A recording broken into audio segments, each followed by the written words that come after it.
తెలంగాణ సర్కారు అనుసరిస్తున్న నూతన మద్యం విధానం వల్ల గీత కార్మికుల ఆర్థిక పరిస్థితి దిగజారుతోంది. ఈ పాలసీ ప్రజల జీవితాలతో చెలగాటమాడేలా ఉందని తక్షణమే ఉపసంహరించుకోవాలని గీత కార్మికులు డిమాండ్ చేస్తున్నారు.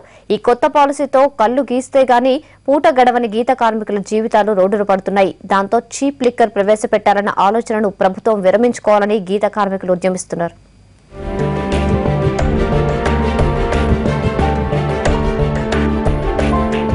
నాటు సారాను అరికట్టాలని టీ ప్రభుత్వం కొత్తగా సర్కారు సారాను తెరపైకి తెచ్చింది.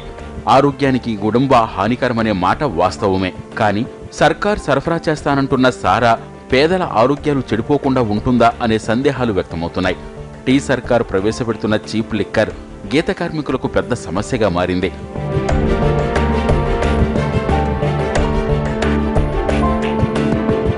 టీ సర్కార్ చీప్ లిక్కర్ నిర్ణయంపై ఇప్పుడు గీత కార్మికులు ఆందోళన వ్యక్తం చేస్తున్నారు. ఆ లిక్కర్తో తమ కల్లు వ్యాపారం నష్టాల పాలవుతుందని ఆవేదన వ్యక్తం చేస్తున్నారు. అదే జరిగితే తమ బతుకులు రోడ్డున పడతాయని బోరుమంటున్నారు. తెలంగాణ రాష్ట్ర సర్కార్ గుడుంబా స్థానంలో చీప్ లిక్కర్ ప్రవేశపెట్టడం అంటే విషం స్థానంలో కాలకోటాన్ని ఇవ్వడమేనని విమర్శిస్తున్నారు. ఈ విధమైనటువంటి నిర్ణయం ఏదైతే చీప్ లిక్కర్ తీసుకొని వచ్చి ఇప్పుడు ఏదైతే పాలసీ చేస్తున్నారో 15 రూపాయలకు చీప్ లిక్కర్ అమ్మటం అనేది కొంచెం దాని విషయంపై పునరాలోచించి ప్రభుత్వం నిర్ణయం ఒకసారి ఆలోచన చేసి తీసుకుంటే బాగుంటుందని చెప్పేసి మా యొక్క విన్నపం.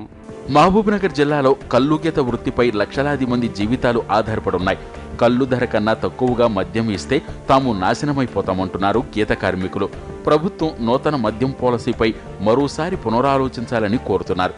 పల్లె పల్లెకు వైన్ షాపులు లైసెన్సులు ఇస్తూ పల్లె పల్లెకు చీప్ లిక్కర్స్ సప్లై చేస్తుంటే మా కళ్ళు మీద బతికే వాళ్ళంతా సర్వనాశనం అయిపోతారు.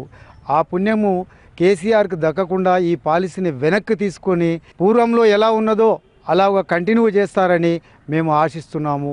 మండలం యూనిట్గా లాటరీ పద్ధతిలో లైసెన్సులు జారీ చేసి సదరు లైసెన్సుదారుడికే గ్రామాల్లో చీప్ లిక్కర్ అమ్ముకునేందుకు పర్మిట్లు మంజూరు చేయాలని ప్రభుత్వం ఆదేశించింది. కాయ కష్టం చేసుకుని సంపాదించుకున్న డబ్బులు ఇలా మద్యానికి ఖర్చు పెడుతున్నారు. ఇప్పుడు రాష్ట్ర ప్రభుత్వం తెస్తున్న కొత్త పాలసీతో మద్యం మహమ్మారి జడలు విప్పే అవకాశాలు ఉన్నాయి. దీంతో గ్రామస్థాయిలో ఉండే గీత కార్మికులు ఉపాధి కోల్పోయే ప్రమాదం ఉంది.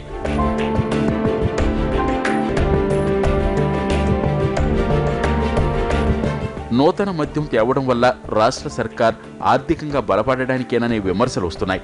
ఇప్పటికే నాటుసారా వల్ల పాలమూరు పేదలు అనేక మంది మృత్యువాత పడుతున్నారు. 2013-14 ఆర్థిక సంవత్సరానికి జిల్లాలో సారా మద్యం తాగి దాదాపు 1200 మంది ప్రాణాలు కోల్పోయారు. 650 మందికి టీబీ వ్యాధి సోకింది. తిండి సరిగా లేనివారు గుడుంబా తాగడం వల్ల అనేక మందికి కాళ్ళు చేతులు చచ్చుబడిపోతున్నాయి. చీప్ లిక్కర్తో ప్రాణాలకే హాని ఉన్నప్పుడు కల్లు గీతని కాపాడాలంటున్నారు కార్మికులు. మద్యం పాలసీపై ప్రభుత్వం మరోసారి సమీక్ష జరపాలని కోరుకుంటున్నారు.